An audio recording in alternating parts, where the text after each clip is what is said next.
Chapter 4 5 years later, England, London, 1780. Tellson's Bank, the Old Bailey Courthouse, a tavern and drivers' lodgings. Tellson's Bank by Temple Bar was an old-fashioned place, even in the year 1780. It was very small, very dark, and very inconvenient, and it was in such a place that the oldest of men carried on the business very seriously. When they took on a young man, they hid him somewhere until he was old. They kept him in a dark place like a cheese until he had the full Tellson flavor. Outside Tellson's, never in it, was an odd job man, an occasional porter or messenger. People understood that Tellson's in its own way accepted the odd job man. The company had always had such a person, and time and tide had brought this person to the post. His name was Cruncher, Jerry Cruncher, standing outside at 8:45 in good time to touch his three-cornered hat to the elderly men as they passed into Tellson's. Jerry took up his position one windy March morning shortly after one of the indoor messengers came out and said, "Porter, wanted." "You know the Old Bailey Criminal Courts well?" "No doubt," said one of the old clerks to Jerry. "Yes, sir," replied Jerry, in something of a dogged manner. "Just so. And you know Mr. Lorry?" "I know Mr. Lorry much better than I know the Bailey much better," said Jerry.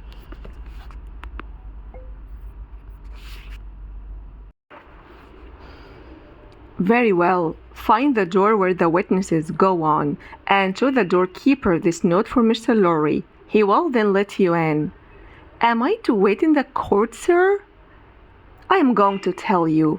The doorkeeper will pass the note to Mr. Lorry, and you are to make a gesture that will attract Mr. Lorry's attention and show him where you are standing.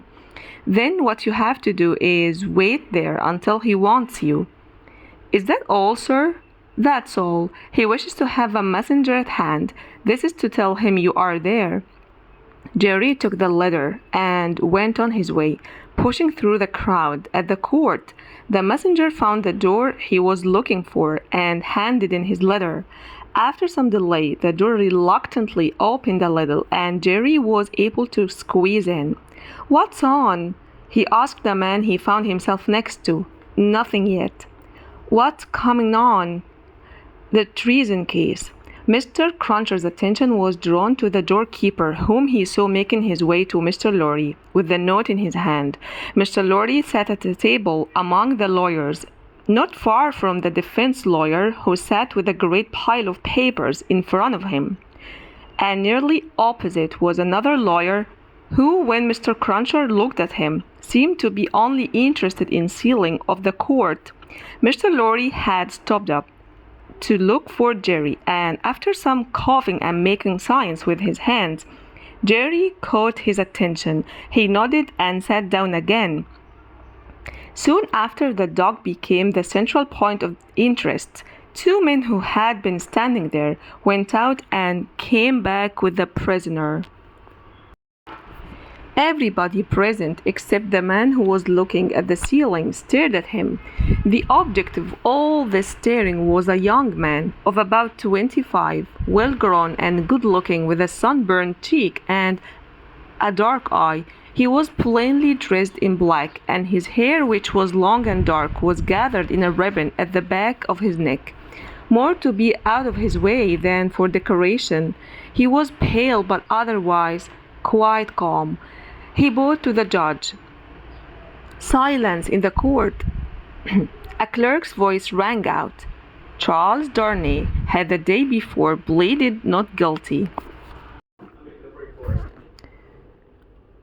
after he was accused of being a traitor to our serene, excellent, and so on king, by reason his having on several occasions, and by different ways and means, assisted the French king in his wars against our serene, excellent, and so on king. That was to say, by coming and going between our said serene and excellent kingdom and that of the said French king, and furthermore, wickedly, falsely, traitorously and otherwise evilly revealing to the said French king what forces our king had in preparation to send to Canada and North America. This much Jerry understood with huge satisfaction, and so arrived at the understanding that the prisoner Charles Darnay stood there on trial, that the jury was being sworn in, and that the Attorney General was getting ready to speak. The accused, who was and knew he was being mentally hanged, beheaded, and cut into pieces by everyone there, showed neither fear nor a theatrical scene of courage. He was quiet and attentive, watched what happened with a serious interest, and stood with his hands resting on the wooden bar in front of him. He happened to turn his face to the left side of the court, at about the level of his eyes. There sat two persons upon whom his gaze immediately rested. He looked so keenly that all eyes that were turned upon him now turned to them. They saw a young woman, a little more than 20, and a gentleman who was evidently her father. A man who had remarkably white hair and a certain thoughtful intensity face. When this expression was on his face, he looked old, but when his face changed, as it did now in a moment, on speaking to his daughter, he became a handsome man, not past the prime of life. His daughter had one of her hands drawn through his arm. She had drawn close to him in her fear of the scene and in her pity for the prisoner. Her forehead showed an expression of great compassion, as if she realized the danger that threatened the accused. This had been so very noticeable that some people who were staring and who had had no pity for him were touched by her. The whisper went around, "Who are they?" Witnesses? For which side? Against. Against which side? The prisoners. The judge, whose eyes had gone in the same direction, turned his attention back to the man whose life was in his hands as the Attorney General rose to spin the rope, grind the axe, and hammer the nails into the scaffold. Mr. Attorney General had to inform the jury that the prisoner before them, though young in years, was old in treasonable activities. It was certain the prisoner had been for a long time passing between France and England on secret business of which he could give no honest account. A person who was entirely trustworthy and a great patriot had found out what the prisoner was doing and had informed His Majesty's Chief Secretary of State. This person would appear before the court to give evidence. He had been the prisoner's friend, but discovering what he was doing, decided to denounce him. The manservant, seeing the example set by the friend, had decided to examine his master's pockets and papers. The evidence of these two witnesses, together with the documents they had discovered, would be presented to the court and would show that the prisoner had lists of His Majesty's forces and of their disposition and preparation, and would leave no doubt that he had passed such information to a hostile power. The proof of this would go back 5 years and would show the prisoner already engaged in these damaging activities within a few weeks before the date of the very first action fought between the British and the Americans, the jury being a loyal jury, as he knew they were, and a responsible jury, which they knew they were, must find the prisoner guilty and make an end of him, whether they liked it or not. When the Attorney General had finished, a buzzer buzzed in the court as the great patriot appeared in the witness box. The Solicitor General then examined the patriot, John Barsad. His story was exactly what the Attorney General had described it to be. Perhaps, if it had a fault, a little too exactly. Having told his story, he would have modestly withdrawn, but the lawyer, with a pile of papers in front of him, begged to ask him a few questions. The other man was still looking up at the ceiling. Had he ever been a spy himself? No. What a low accusation! What did he live on? His property. Where was his property? He didn't exactly remember where it was. What was it? No business of anybody's. Had he inherited it? Yes, he had. From whom? From a distant relative. Very distant? Rather. Ever been in prison? Certainly not. Never in a debtor's prison? Didn't see what that had to do with it? Never in a debtor's prison? Once again, never. Yes, how many times? 2 or 3 times, not 5 or 6? Perhaps. Of what profession? Gentleman. Ever been kicked? Might have been. Frequently? No. Ever kicked downstairs? Certainly not. Once received a kick at the top of a staircase and fell down. Kicked on that occasion for cheating at dice? The liar who made the attack said something like that, but it wasn't true. Ever borrow money from the prisoner? Yes. Ever paid back? No. Wasn't this friendship with the prisoner hardly a friendship at all? And wasn't forced upon the prisoner in coaches, inns, and ferry boats? No. Sure, he saw the prisoner with these lists? Certain. Knew no more about the lists? No. Hadn't got hold of them himself, for instance? No. In regular government pay and employment to lay traps? Oh dear, no. Or to do anything? Oh dear, no. Swear that. Over and over again. The virtuous servant, Robert Cly, swore his way through the case at great speed. He had taken service with the prisoner 4 years ago, in good faith and simplicity. He had asked the prisoner on the Calais boat if he wanted a useful servant, and the prisoner had taken him on. He began to have suspicions about the prisoner and to keep an eye on him. Soon after, in arranging his clothes while traveling, he had seen similar lists to these in the prisoner's pockets. Over and over again, he had taken these lists from the drawer of the prisoner's desk. He hadn't put them there first. He had been suspected of stealing a silver teapot. He had been falsely accused of stealing a mustard pot. He had known the previous witness for 7 or 8 years, but this was purely a coincidence. He didn't call it a particularly curious coincidence. Most coincidences were curious. The Attorney General called Mr. Jarvis Lorry. Mr. Jarvis Lorry, are you a clerk at Tilson's Bank? I am. On a certain Friday night in November 1775, did business cause you to travel between London and Dover by the mail coach? It did. Were there any other passengers in the coach? 2. Did they get out of the coach in the course of the night? They did. Mr. Lorry, look at the prisoner. Was he one of those 2 passengers? I can't say that he was. Does he look at all like either of these 2 passengers? Both were so wrapped up, and the night so dark, and no one spoke, that I can't say even that.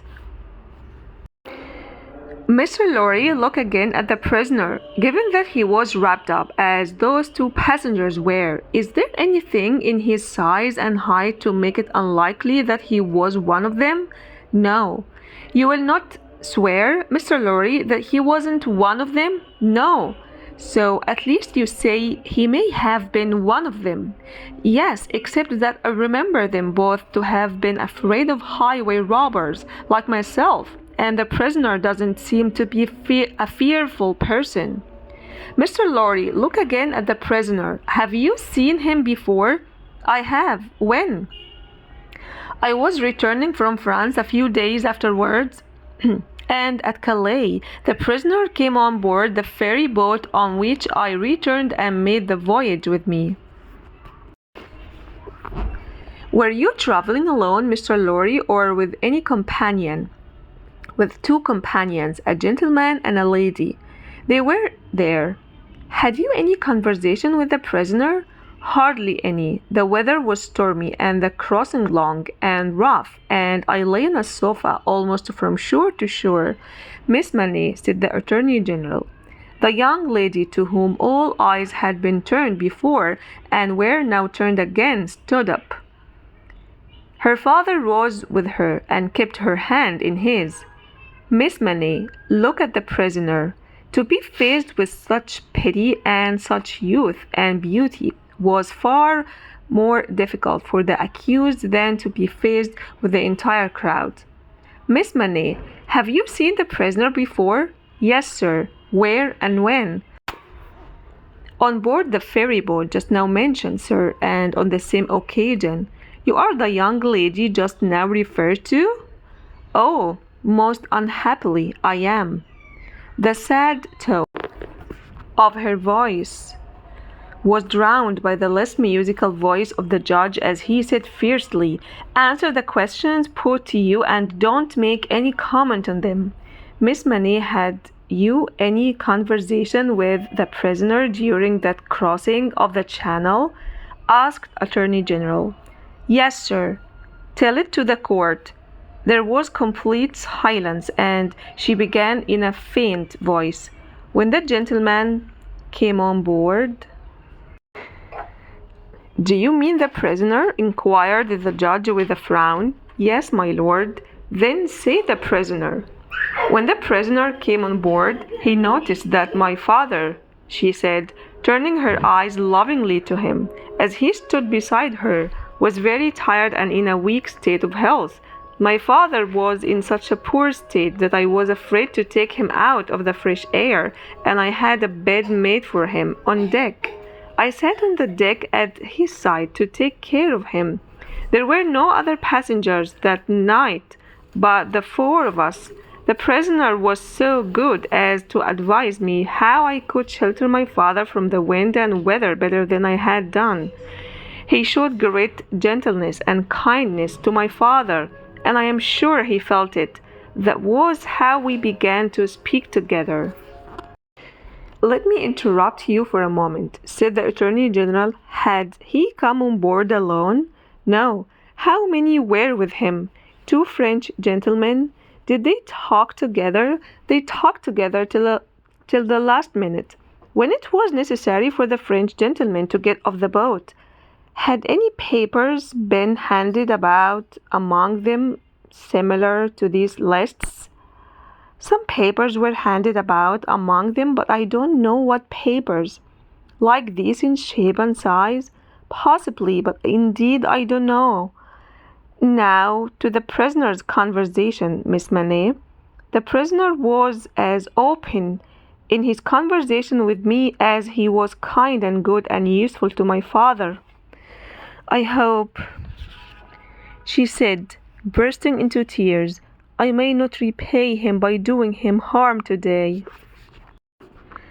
Miss Manette, if the prisoner doesn't perfectly understand that you give evidence which it is your duty to give, with great unwillingness, he is the only person present not to understand. Please go on.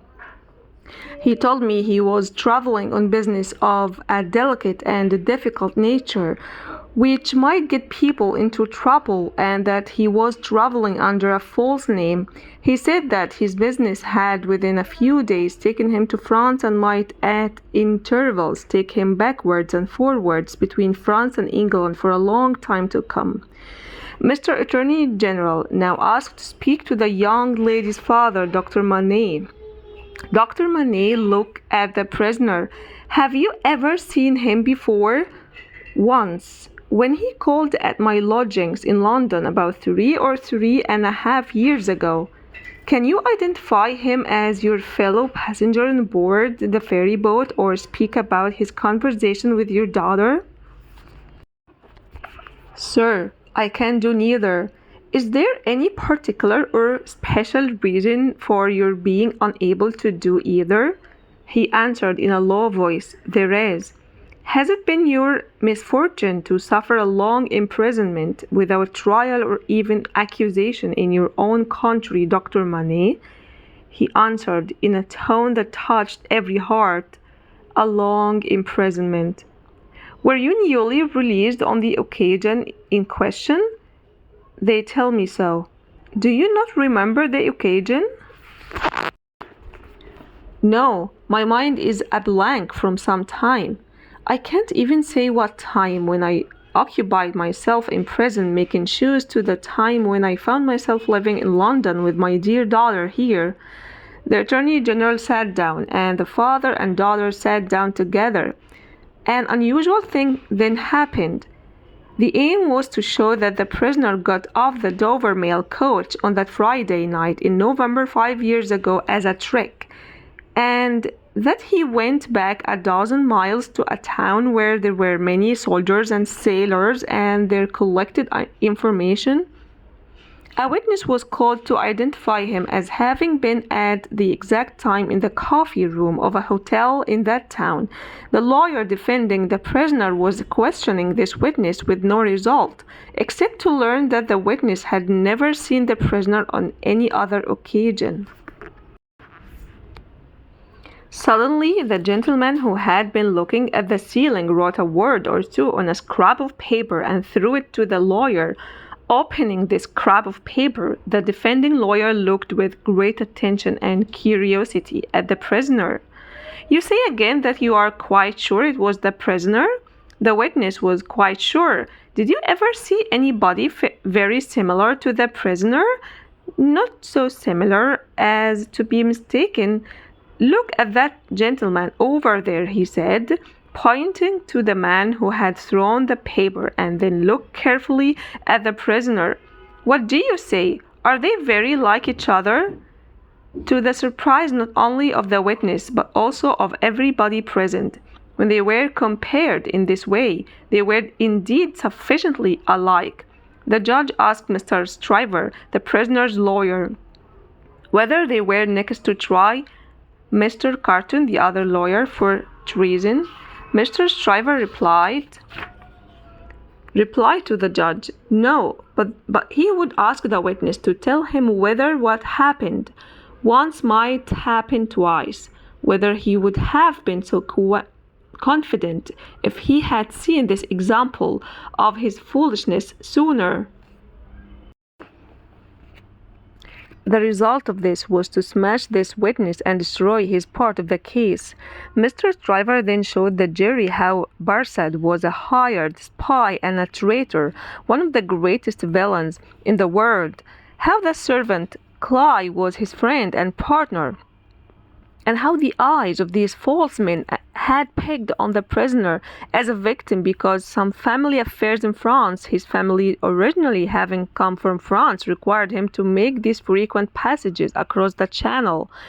How the evidence from the young lady had been twisted and added nothing, it being no more than the innocent gallantries and politeness likely to pass between any young gentleman and young lady thrown together in this way. Mr. Stryver then called his few witnesses. The Attorney General followed, showing how Barsad and Cly were 100 times better than he had thought them, and the prisoner 100 times worse. Lastly came the judge himself, who made a summary of the case, not by any means in the prisoner's favor, and now the jury turned to consider its verdict, and the court buzzed with noise again. Through all this, Mr. Carton remained seated with his hands in his pockets and his eyes on the ceiling as they had been all day. And yet he had taken in more details of the scene than he appeared to have done. When Miss Manet's head dropped on her father's shoulder, he was the first to see it and to say aloud, "Officer, look after that young lady, help the gentleman to take care of her. Don't you see she will fall?" There were many expressions of sympathy for her as she was taken out, and for her father too. It had clearly been upsetting to him to have the days of his imprisonment recalled. The jury wasn't in agreement and asked for more time to consider its verdict. The judge was surprised but agreed to the request. The trial had lasted all day, and the lamps in the court were now being lit. Mr. Lorry, who had gone out when the young lady had been taken out with her father, now appeared and caught Jerry's attention. "Jerry, if you wish to take something to eat, you can, but stay near. You will be sure to hear when the jury comes in. Don't be a moment behind them because I want you to take word of the verdict back to the bank." At that moment, Mr. Carton came up and touched Mr. Lorry on the arm. "How is the young lady?" "She is greatly distressed, but her father is comforting her, and she feels better for being out of the court. I'll tell the prisoner this. It won't do for a respectful bank gentleman like you to be seen speaking to him publicly, you know." Mr. Lorry went red in the face, as if to say that was exactly what he had been turning over in his mind. Mr. Carton made his way to where the prisoner was being kept. "Mr. Darnay?" The prisoner came forward. "You will naturally be anxious to hear of the witness, Miss Manette. She will be fine. You have seen the worst of her distress. I am deeply sorry to have been the cause of it. Could you tell her so for me?" "Yes, I could. I will, if you ask it." "I do ask it. Accept my grateful thanks." "What?" said Carton, only half turned towards the prisoner. "Do you expect Mr. Darnay?" "The worst. It's the wisest thing to expect and the likeliest, but I think they're not agreeing, and requesting more time is in your favor." An hour and a half went slowly by. The messenger had almost gone to sleep when a loud murmur and a rabid tide of people carried him up the stairs that led to the court. "Jerry, Jerry," Mr. Lorry called. "Here, sir. It's a fight to get back again." "Here I am, sir." Mr. Lorry handed him a scrap of paper through the crowd. "Quick, have you got it?" "Yes, sir." Hastily written on the paper were the words, "Not guilty." From the dimly lit passage of the court, the last people were leaving when Dr. Manette, Louis Manette, Mr. Lorry, and Mr. Shriver, the lawyer for the defense, stood around Mr. Darnay congratulating him on his escape from death. It would have been difficult by a far brighter light to recognize in Dr. Manette the shoemaker in the tiny room above the wine shop in Paris. Yet there was a distant air that from time to time clouded his face without any apparent reason. Mr. Shriver was fat, loud, red of cheek, direct of manner, and free from any delicacy. He had a pushing way of introducing himself into people's company and into their conversations, which was good sign of the way he would push himself forward in life. "I am glad to have saved you, Mr. Darnay," he said as he stood in the center of the small group. It was a false prosecution, terribly false, but not the less likely to succeed because of that. "I have an obligation to you for life." "In two senses," said Charles Darnay, taking his hand. "I have done my best for you, Mr. Darnay, and my best is as good as another man's, I believe." The friends of the former prisoner took their leave under the impression that Darnay wouldn't be released that night. But Darnay found himself free and alone, except for Carton. "This is a strange chance that throws you and me together," said Carton. "This must be a strange night to you, standing alone here with your counterpart on these street stones." "I hardly seem yet," replied Charles Darnay, "to belong to this world again." "I don't wonder at it. It's not so long since you were well on the way to another. You speak faintly. I begin to think I am faint." Then why on earth don't you dine? I dined myself while those idiots were deciding which world you should belong to, this or some other. Let me show you the nearest place to dine well. Drawing his arm through his own, Carton took Darnay to a tavern he knew well. Here they were shown into a little room, where Darnay was soon getting his strength back with a good plain dinner and some good wine, while Carton kept him company, sitting opposite him at the same table. Do you feel yet that you belong to this world again, Mr. Darnay? I am terribly confused about the time and place, but I am so far mended as to feel that. It must be an immense satisfaction. Carton said it bitterly, and filled his glass, which was a large one again.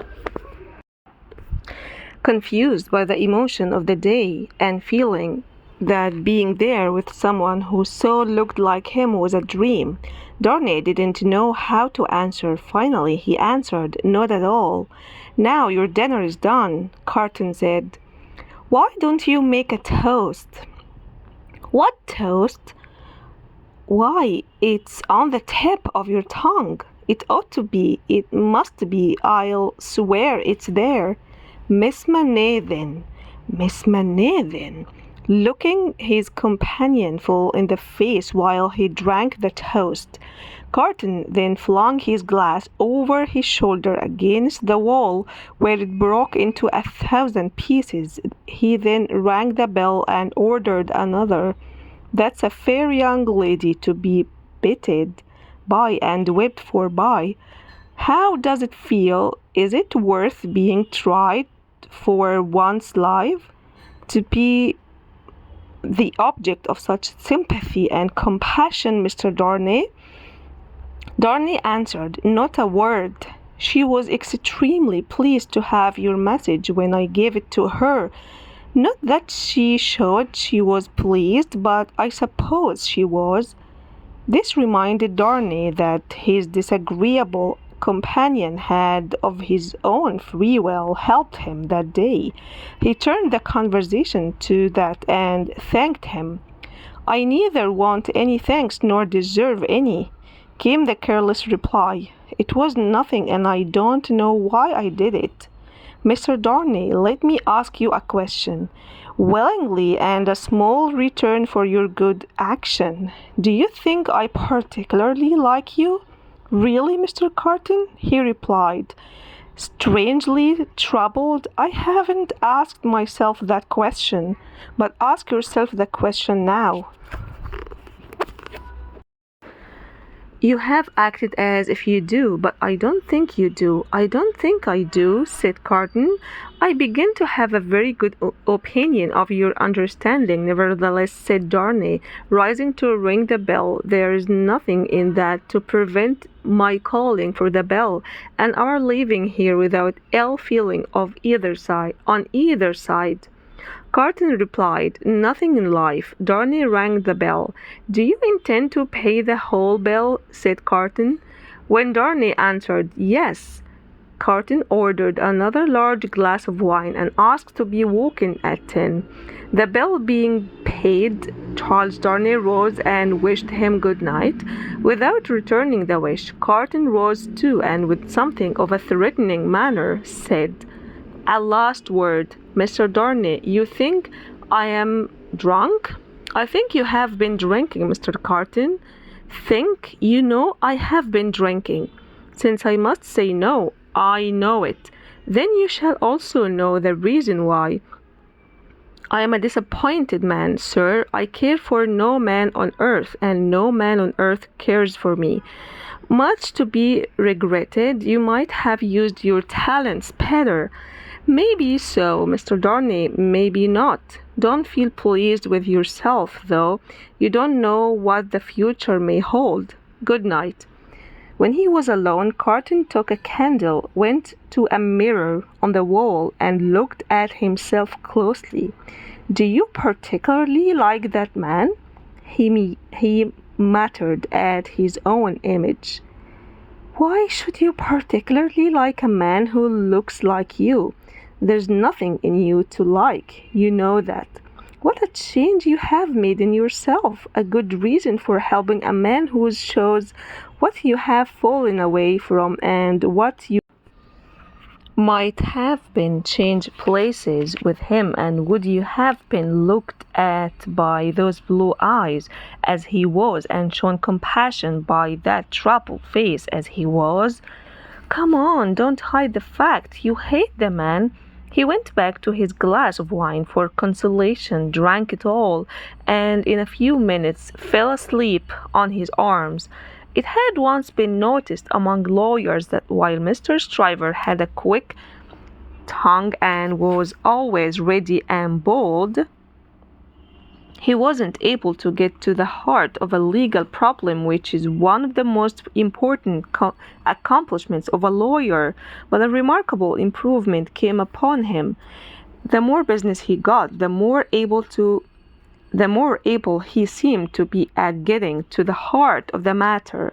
And however late he sat drinking with Sydney Carton, he always had his points at his fingertips the next morning.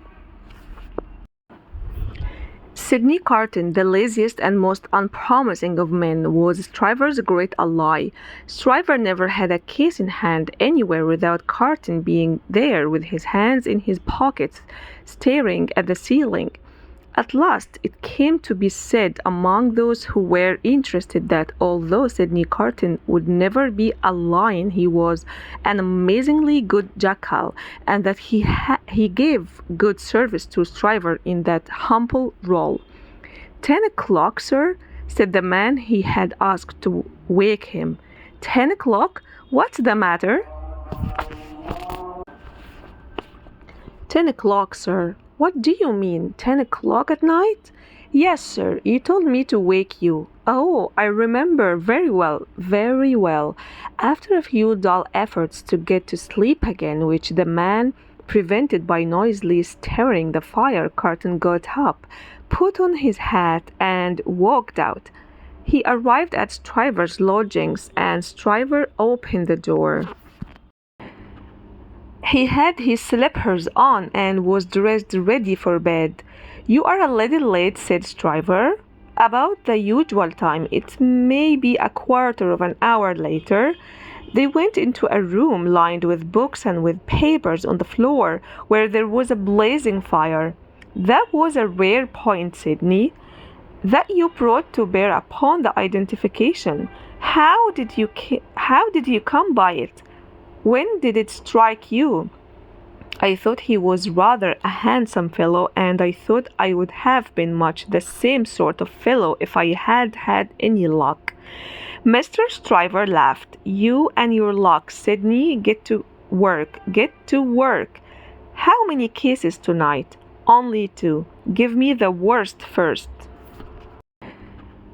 He had his slippers on and was dressed ready for bed. You are a little late, said Stryver. About the usual time. It may be a quarter of an hour later.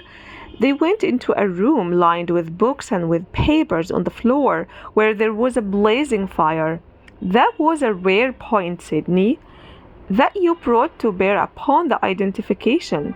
How did you come by it? When did it strike you? I thought he was rather a handsome fellow, and I thought I would have been much the same sort of fellow if I had had any luck. Mr. Stryver laughed. You and your luck, Sydney. Get to work. Get to work. How many cases tonight? Only 2. Give me the worst first. There they are, Sydney. Fire away. Stryver then lay down on the sofa while Carton sat at the paper-strewn table and set to work on the first set of documents. At length Carton had got together his summation of the case and proceeded to offer it to Stryver, who listened with care and made remarks upon it. Carton then refreshed himself with a drink and turned his attention to the second case, the work being finally concluded at 3 in the morning. You were very good, Sydney, in the matter of those witnesses today. I'm always good at these things, I think, replied Carton. I wouldn't disagree, said Shriver. But what has put you in a bad mood? He looked at Carton and thought upon him in the present and in the past. You are still like a seesaw, aren't you? Upon one minute and down the next, now in good spirits, now in despair. Oh, replied the other, sighing, yes, the same, Sydney, with the same luck. Stryver sat with his hands in his pockets and his legs stretched out before him, looking at the fire. Carton said, his friend, your way is and always was a lame one. You show no energy or purpose. Look at me. Oh, bother, replied Sydney with a lighter and more good-humored laugh. Don't you be moral? How have I done what I have done? Asked Stryver. How do I do what I do? Partially through paying me to help you, I suppose, but you don't need to make a speech about it. You do what you want to do. You were always in the first rank and I was always behind. I had to get into the first rank. I wasn't born there. Was I? I wasn't present at the ceremony, but my opinion is you were, said Carton. At this they both laughed. You have always fallen into your rank, Carton went on. And I have always fallen into mine. Even when we were fellow students in the student quarter of Paris picking up French and French law and other French things that didn't do us much good, you were always somewhere and I was always now here. And whose fault was that? I really don't know, but I am not sure that it wasn't yours. You were always pushing and driving for something to such a degree that I had no choice except to be idle. But it's a gloomy thing to talk about once past with the day breaking. Turn me in some other direction before I go to bed. Well then, said Stryver, holding up his glass to the pretty witness, does that turn you in a pleasant direction? Apparently not, for Carton became gloomy again. Pretty witness, he muttered, looking down into his glass. I have had enough of witnesses today and tonight. Who's your pretty witness? The doctor's daughter, Miss Manette. She pretty? Is she not? No. Why, man, she was the admiration of the whole court. Damn the admiration of the whole court, who made the Old Bailey a judge of beauty. She was a golden-haired doll. Do you know, Sydney? Said Stryver, looking at him with sharp eyes and slowly drawing a hand across his reddish face. I rather thought at the time that you felt sympathy for the golden-haired doll and were quick to see what happened to her. Quick to see what happened if a girl, doll or no doll, faints within a foot or two of a man's nose. He can see it without an eyeglass. And now I'll have no more drink. I'll go to bed. When Stryver followed him out on the staircase with a candle to light him down the stairs, the day was already coldly looking in through the windows. When he got out of the house, the air was cold and sad, the dull sky overcast, the river dark and dim, the whole scene like a lifeless desert. Carton stood still and imagined for a moment a life of honorable ambition, self-denial, and perseverance. He saw himself as a man both successful and loved. Hope sparkled in his sight, but a moment later the vision was gone.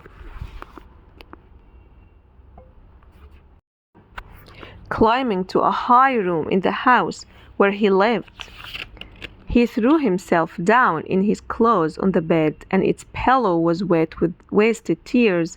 Sadly, the sun rose. It rose upon no sadder sight than the man of good abilities and good emotions, incapable of directing them, incapable of helping himself or of making himself happy, aware of all this and resigning himself to letting it eat him away.